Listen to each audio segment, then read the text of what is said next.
Welcome to the Learning Pines YouTube. We hope this video helps. You'll start by preparing your mic and Word so dictation works reliably. Make sure you're signed into Microsoft 365 and using a version that includes Dictate. Enable microphone access in Windows or Mac OS and confirm the correct device in sound settings. Test levels so your voice isn't too quiet or clipping.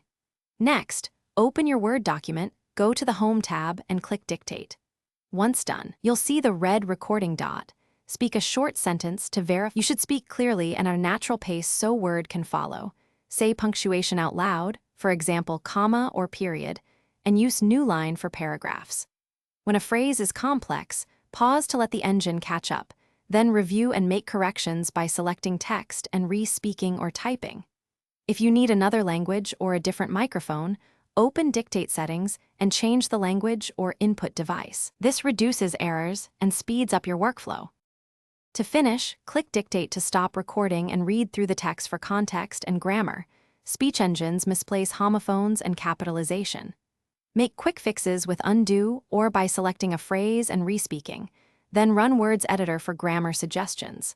Save your document and consider turning on auto-save. If dictation fails or cuts out, the key troubleshooting tip is to check microphone permissions, restart Word, and confirm your internet connection since Dictate needs online processing. If problems persist, switch devices or restart the computer. Thanks for watching. Consider subscribing if we helped you.